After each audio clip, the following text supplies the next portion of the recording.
আমার ফ্যামিলির জন্য তো একটা বিষ দেন, এটাকে আমরা ফ্যামিলি সহ মরে যাবো। আমি 12 লাখ টাকা ঋণের মধ্যে আছি, জানি না আমি এই লোকসান কিভাবে কাটিয়ে উঠতে পারবো।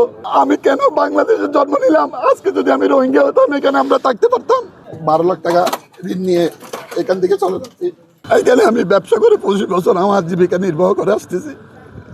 আজকে আমার একটা পরিবার বড় লোকসানের মধ্যে পড়ে যাবে। আমার একটা মেয়ে আছে এবারে এসএসসি পরীক্ষার্থী, আমার 2টা বাচ্চা আছে মাদ্রাসার লাইনে লেখাপড়া করে। আমরাও এই বাংলাদেশের মানুষ। আজকে আমি কক্সবাজারে হকার হয়ে নিজেকে নিজে আমি খুব ঘৃণা করতেছি। কালকে থেকে আমি নির্দেশনা পাওয়ার পরে সেহেরিকে 8 ঘন্টা ঘুমাতে পারিনি। ঘুমালে আমার চোখ বন্ধ হচ্ছে না, আমার পরিবারে কান্না শুরু হয়েছে। আমার ছেলে সন্তানকে আমি মুখ দেখাতে পারছি না। আমি এদেরকে নিয়ে কিভাবে আমি জীবন এই পর্যায়ে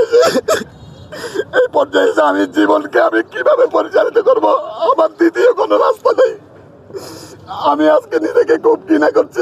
আমি একজন বীজের ব্যবসায়ী হয়ে আমি নিজেকে নিজে খুব ঘৃণা করি।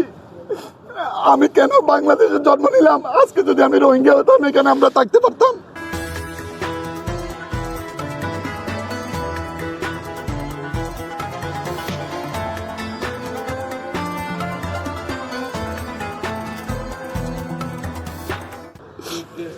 আজকে রোহিঙ্গা ক্যাম্পে হাজার হাজার রোহিঙ্গা থেকে এসে তারা পাহাড় কেটে সব কিছু করে, তারা পরিবেশের ক্ষতি করে না। তাদেরকে তো তুলতে পারেন না আপনারা। আমরা বাংলাদেশের নাগরিক হয়ে আমাদের পেটে কেন বারবার এই মৌসুম নিয়ে আমাকে এত বড়, আমাদের ব্যবসায়ীর পেটে এত বড় লাথি দিলেন? আমি 12 লাখ টাকা ঋণের মধ্যে আছি, জানি না আমি এই লোকসান কিভাবে কাটিয়ে উঠতে পারবো। আমি নিজেকে নিজে ধরে রাখতে পারতেছি না। আত্মহত্যা করে যারা আমি আর কোনো পথই দেখতেছি না। আমি পরিবারের দিকে ফিরে যাবো এরকম মুখ আমার নাই।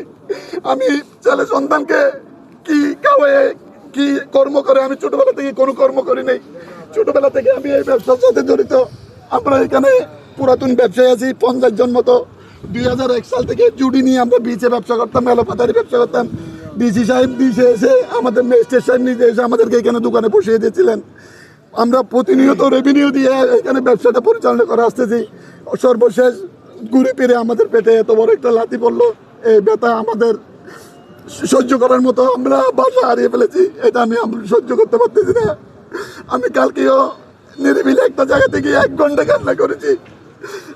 আমাকে কেউ যে একটা ভরসা দিবে আমি এরকম লোক পাচ্ছি না।